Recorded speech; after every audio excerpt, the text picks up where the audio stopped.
some dentistry suggestions because, well, Richard Lowe here, and we've got dentistry on some of our minds. And students, how many students out here? Well, how about we're all students of life? There you go. We've all sat in the dentist chair. There you go. Well, all right now. I'm gonna yes, Gertrude. I think we're ready for the first slide. Ready for the first slide.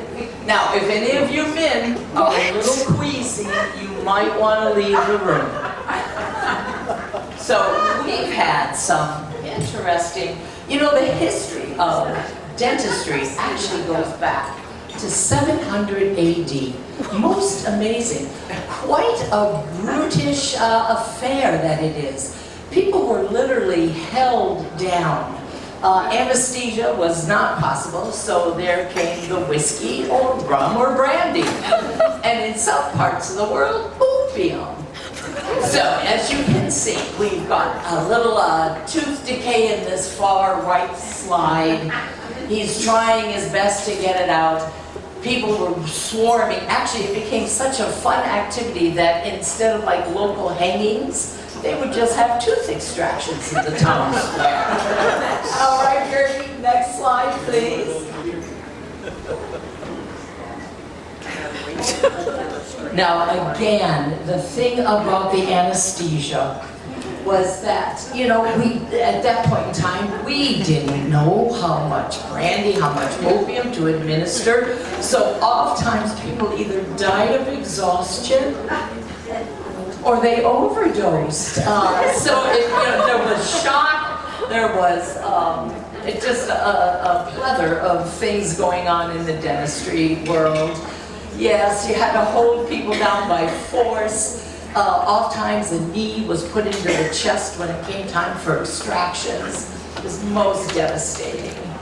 Okay, and that is our slide 2. Gertie, how about slide 3?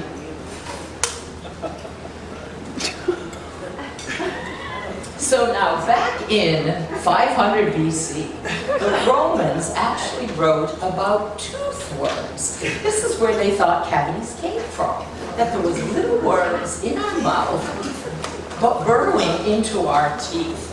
But also, back in that very rich era, they did entire bridges in gold. Not only that, but they would drill into your teeth. We can't let the rappers know about this. They would drill into your teeth and put jewels in. It was fabulous. I mean, emeralds, turquoise, and it was quite fascinating. Yeah, you know, things can get carried away. People were just distraught. Most of them would rather just sit at home and die. They really would. It was so brutal. It was brutal. And, okay, slide. Gertie, how about slide 4, please?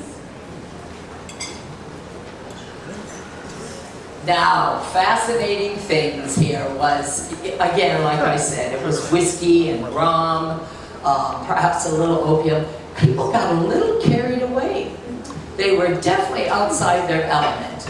A little hungover, a little oops-a-doozy here. We had some, you know, and again, with the dentists using these forms of anesthesia, you kind of had your thieves, your robbers in the background, looking at any point in time to snag a bottle of this or a vial of that. Do we have any questions at this point? Anything at all? Feel free to just say it right out loud. Oh, come on now, I know there's got to be some curious thoughts about dentistry in 700 AD. How many survived? Yes, that ratio is a little tricky. Through the years, it has.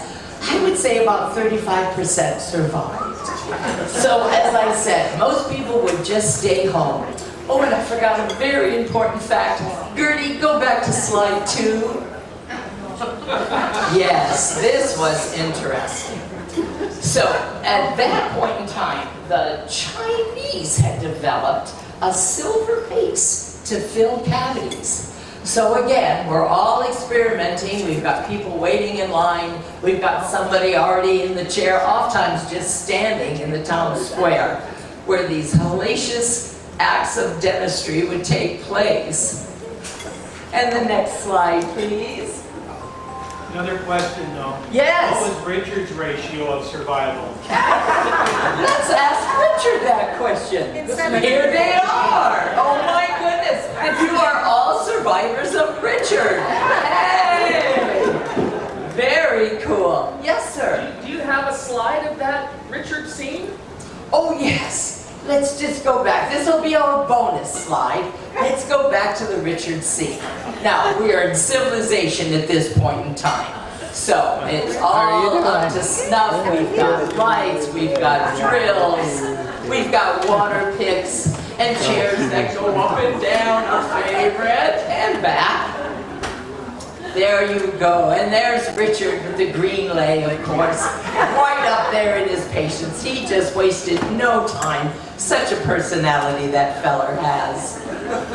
And now for our final slide, please. Okay, now a little bit of trivia that I don't think you know. 1770, at the very end there, is Paul Revere, who started as a silversmith turned dentist. Most amazing. And once upon a time, I believe it was in 2012, they called dentists barber surgeons, because you'd go in to have a tooth extracted, you'd get your hair cut and your face shaved at the same time. It was just a fabulous deal, like 3 in 1. Why not? And there you have it. Well, I want to thank you so much for your attention and time.